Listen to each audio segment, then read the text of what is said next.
आज है 21 अक्टूबर, दिन सोमवार। खबरों के बढ़ने से पहले एक नजर सुर्खियों पर। बिहारी बर्थडे स्पेशल में आज बात होगी श्री कृष्ण सिंह की। बिहार केसरी से जुड़ी जानिए कुछ खास बातें। बिहार के पहले सीएम का नवादा में हुआ था जन्म।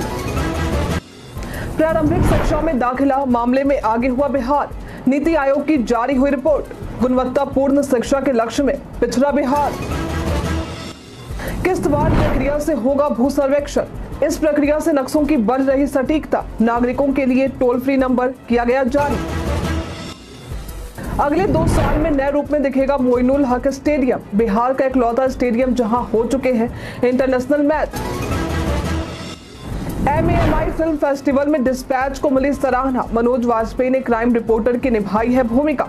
इस फिल्म को वाजपेयी ने बताया दिल के करीब। जानिए भारतीय क्रिकेट टीम की जर्सी पर लगे सितारे का क्या है मतलब। क्रिकेट के इस जर्सी के पीछे छिपा है इतिहास। ये सितारे हर भारतीय के लिए गौरव का है प्रतीक। अधीनस्थ सेवा चयन आयोग द्वारा ANM के पदों पर भर्ती का नोटिफिकेशन जारी किया गया है। इस भर्ती के लिए आवेदन प्रक्रिया 28 अक्टूबर से शुरू होगी और आवेदन करने की अंतिम तारीख 27 नवंबर है। ये भर्ती कुल 5272 पदों के लिए है। इच्छुक उम्मीदवार इसके आधिकारिक वेबसाइट upssc.gov.in पर जाकर आवेदन कर सकते हैं। आवेदन शुल्क के रूप में 25 रुपए लिए जाएंगे। उम्मीदवारों के पास ANM की डिग्री या डिप्लोमा होनी चाहिए। साथ ही PT स्कोर कार्ड भी जरूरी है। उम्मीदवारों का चयन रिटन एग्जाम और डॉक्यूमेंट वेरिफिकेशन के आधार पर होगा। भर्ती से संबंधित सटीक और अधिक जानकारी के लिए आप इसके आधिकारिक वेबसाइट और अधिसूचना को देख सकते हैं। प्रदेश में जिन विद्यालयों की बाढ़ से क्षति हुई है उनकी जानकारी सभी जिला शिक्षा पदाधिकारियों यानी DO से मांगी गई है। शिक्षा विभाग के अपर सचिव ने सभी DO को पत्र लिखकर ये निर्देश दिए हैं कि वे 21 अक्टूबर यानी आज ही रिपोर्ट प्रस्तुत करें। रिपोर्ट में बाढ़ प्रभावित विद्यालयों का नाम, UDIS कोड, प्रखंड, क्षति का विवरण और मरम्मती की स्थिति शामिल करनी होगी। इसके अलावा जिन जिलों में बाढ़ नहीं आई है उनके DO को भी अपने विद्यालयों की वास्तविक स्थिति के बारे में स्व घोषणा पत्र देना होगा। इसके लिए विभाग ने एक निर्धारित फॉर्मेट में उपलब्ध करवाया है ताकि सभी जानकारी एकत्रित की जा सके। बिहारी बर्थडे स्पेशल में आज हम बात करेंगे डॉक्टर श्री कृष्ण की। इनका जन्म आज के दिन वर्ष 1887 में बिहार के नवादा में हुआ था। आजादी के बाद ये बिहार के पहले मुख्यमंत्री बने। अविभाजित बिहार के विकास में इनका योगदान अतुलनीय और अद्वितीय रहा है। इसलिए लोग इन्हें बिहार के निर्माता के नाम से भी जानते हैं। इन्हें इनके सम्मान में बिहार केसरी के नाम से भी बुलाया जाता है। वर्ष 1988 में इनकी याद में भारत सरकार द्वारा डाक टिकट भी जारी किया गया था। 31 जनवरी वर्ष 1961 में ये दुनिया को अलविदा कह गए। आपके पसंदीदा बिहार के CM कौन है, हमें कमेंट में लिखकर जरूर बताएं।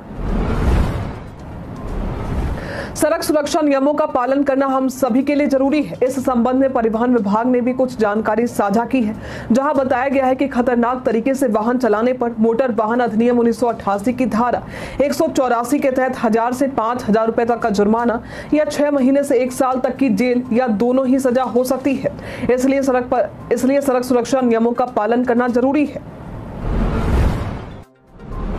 प्रदेश में भूमि सर्वेक्षण को लेकर कई चरणों में करने की तैयारी है, जिनमें से एक है किस्तवार प्रक्रिया। अगर आप इस प्रक्रिया को नहीं जानते हैं तो आपको बता दें कि ये प्रक्रिया भूमि मापने का एक तरीका है जिसका उद्देश्य खेतों और भूमि के विभिन्न हिस्सों का सटीक मापन करना है। किस्त का मतलब है एक भूमि खंड और वार का अर्थ है माप। किस्तवार के तहत भूमि के नक्शे तैयार किए जाते हैं जिससे स्वामित्व और सीमाओं का निर्धारण होता है, जिससे भूमि विवादों से भी बचा जा सके। इस प्रक्रिया में आधुनिक तकनीक का उपयोग किया जा रहा है जिससे नक्शों की सटीकता बढ़ रही है। नागरिकों के लिए टोल फ्री नंबर 1800-3456215 जारी किया गया है ताकि वे भूमि मापी से संबंधित समस्याओं या सुझावों के लिए संपर्क कर सके। बिहार की शिक्षा प्रणाली गुणवत्ता के लिहाज से भले ही पीछे है, लेकिन प्रारंभिक शिक्षा में दाखिलों का प्रतिशत 97% है, जो सकारात्मक संकेत है। नीति आयोग की हालिया रिपोर्ट के अनुसार बुनियादी सुविधाएं देने वाले स्कूलों का प्रतिशत 88.42% है और प्रशिक्षित शिक्षकों का प्रतिशत 79.4% है। हालांकि बिहार का कुल स्कोर मात्र 32 अंक है, जो सबसे कम है। माध्यमिक स्तर पर ड्रॉप आउट दर 20.5% है, जबकि उच्च माध्यमिक शिक्षा में दाखिलों का प्रतिशत 35.9% है। दिव्यांग छात्रों की शिक्षा का प्रतिशत भी बहुत कम है। देश में 11 राज्य गुणवत्तापूर्ण शिक्षा के लक्ष्य को पूरा करने में आगे हैं, जिनमें गोवा, केरल और महाराष्ट्र शामिल है। ई रिक्शा, मोटरसाइकिल और ऑटो चला रहे नाबालिगों के खिलाफ विभाग एक्शन में आ चुका है। बीते कुछ दिनों में 224 नाबालिग चालकों पर जिला परिवहन कार्यालय के सड़क सुरक्षा अभियान के तहत कार्रवाई की गई है, जिसमें 14,98,000 रुपए का जुर्माना वसूला गया है। इन सभी की उम्र 18 वर्ष से कम है और वे बिना लाइसेंस के वाहन चला रहे थे। जिला परिवहन कार्यालय के एडिशनल डीटीओ पिंकू कुमार ने बताया कि ये अभियान सड़क दुर्घटनाओं को रोकने के लिए चलाया जा रहा है, क्योंकि पिछले वर्ष बिहार में 750 नाबालिग सड़क दुर्घटनाओं में मारे गए। अभियान के तहत नाबालिगों द्वारा वाहन चलाने, हेलमेट न लगाने और बिना लाइसेंस के 3 पहिया वाहन चलाने पर सख्ती बरती जाएगी। इसके अलावा बिना हेलमेट वाले चालकों के लिए भी विशेष जांच अभियान चलाया जा रहा है। मोइनुल हक स्टेडियम की जर्जर स्थिति को लेकर कई बार सवाल उठे, लेकिन अब जल्द ही ये नए रूप में दिखाई देगा। बिहार का ये इकलौता ऐसा स्टेडियम है जहां अंतर्राष्ट्रीय मैच हो चुके हैं।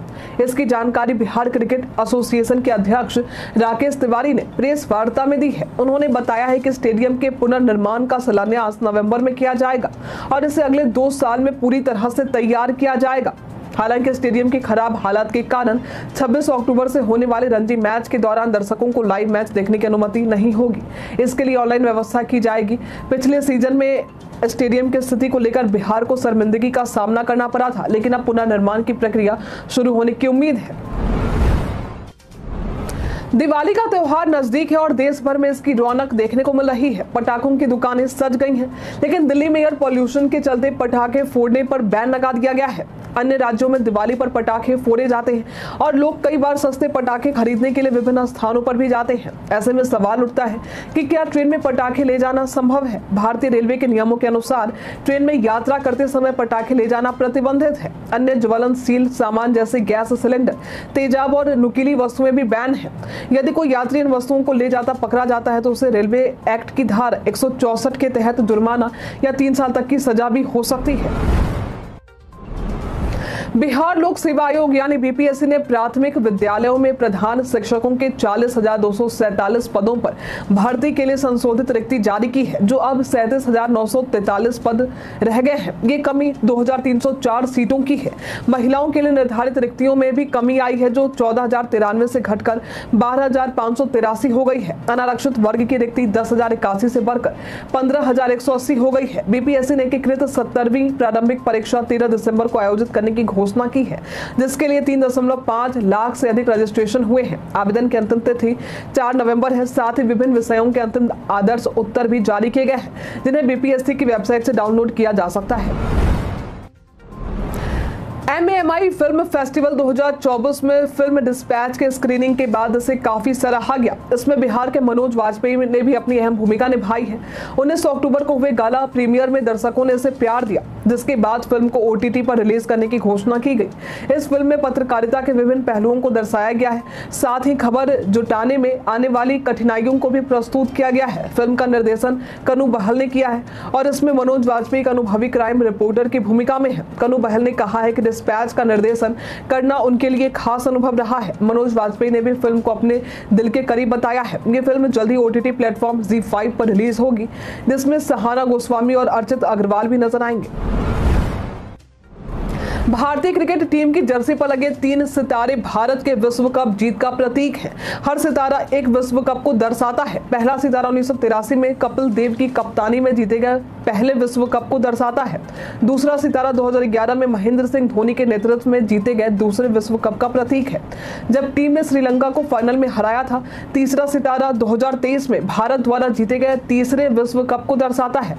सितारे लगाने की परंपरा अन्य खेल टीमों को भी देखने को मिलती है। ये सितारे न केवल खिलाड़ियों और प्रशंसकों के लिए गर्व का प्रतीक है, बल्कि युवा क्रिकेटरों को प्रेरित करने और आने वाले मैचों में जीत के लिए प्रेरित करने का भी काम करते हैं। सिवान में रविवार बदमाशों ने करीब 60 लाख रुपए के गहने एक ज्वेलरी शॉप से लूट लिए। ये 4 से 5 बदमाश बाइक से आए थे। ये घटना दोपहर 12:45 पर नौतन बाजार स्थित जय मां लक्ष्मी ज्वेलरी शॉप में हुई, जब दुकान में कुछ ग्राहक भी मौजूद थे। प्रमोद और मनोज वर्मा नामक 2 भाई इस दुकान को चला रहे थे। मनोज ने बताया कि जैसे ही बदमाश दुकान में घुसे, वे हथियार के बल पर अलमारी में रखे गहनों को लूटने लगे। दोनों भाई अपने घर में जाकर छिप गए।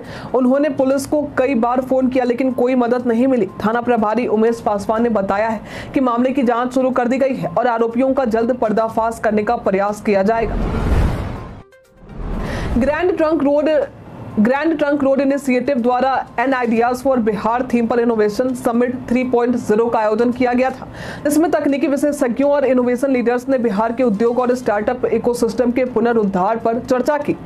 शिक्षा विभाग के अपर मुख्य सचिव डॉक्टर एस सिद्धार्थ ने तकनीक के उपयोग से शिक्षकों की मॉनिटरिंग के बारे में जानकारी दी। उन्होंने बताया कि शिक्षा कोष ऐप के माध्यम से लगभग 6 लाख शिक्षक ऑनलाइन अटेंडेंस मार्क कर रहे हैं, जिसे गिनीज बुक में दर्ज करने की तैयारी चल रही है। उप मुख्यमंत्री विजय सिन्हा ने आर्टिफिशियल इंटेलिजेंस के सकारात्मक उपयोग पर भी जोर दिया। GTRI की क्यूरेटर अदिति नंदन ने बिहार में टेक्नोलॉजी के क्षेत्र में सुधार की आवश्यकता पर बल दिया ताकि बड़े उद्योग यहां आ सकें।